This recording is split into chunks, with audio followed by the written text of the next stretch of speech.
Hi, I'm Brenna McDonald, and I wanted to create this short video to discuss supplies that are needed for my class at King's College on June 13th. This class will cover how to make a 2-color 8-strand flat Kumihimo braid. The two different types of looms that I will be showcasing for this class and utilizing for both, I will be using a white foam loom. You can get this at Amazon or any of craft stores, Joann's, Michael's. They typically have it in the jewelry section. And the most important thing is to have the numbers, the ridges, and I like having the north, east, south, and west because that's actually how I learned how to do the braid in the first place. The second loom that I will be using is called a Marudai, and it's a loom stand.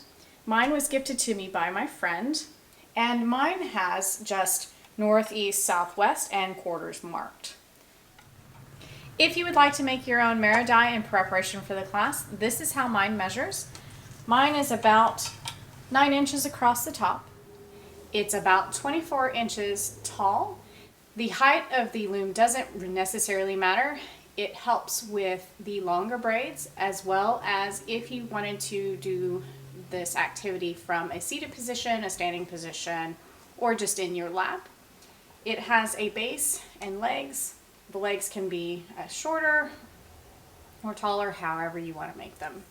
The method of braiding this utilizes a counterbalance system. To manage that counterbalance, you need a weight in the strand of the middle. The weights that I use sit in a bag so that I can make adjustments depending on my thread and spools.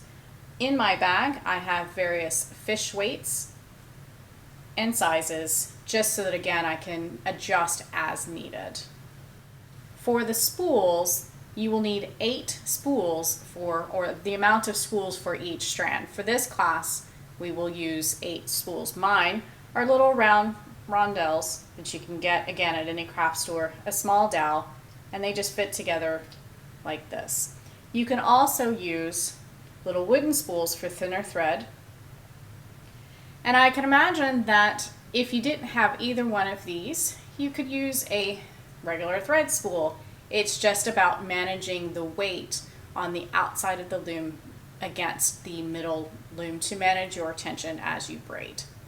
For the foam boards, typically they come with a plastic round spool that are self-locking, so you wind your thread around them and then lock it in place, and it just hangs on the edge of the spool as well. And again, it's really about managing that middle weight against your spool weight to maintain your tension.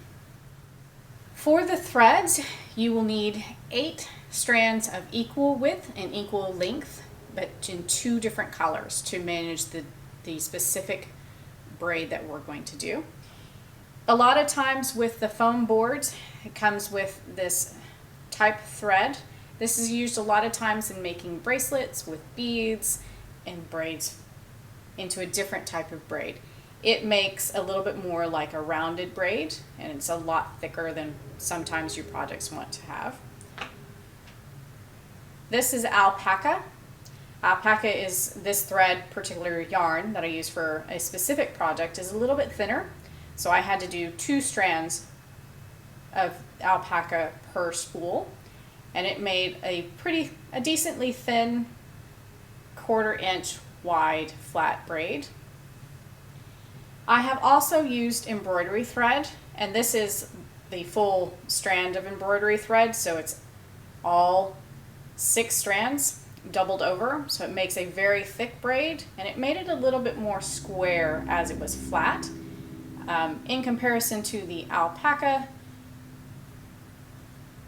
that's how that difference makes. So you want to choose your threads to whatever width you would like the project to end up being. Again, thank you very much for your time, and I hope to see you on June 13th for my class at King's College.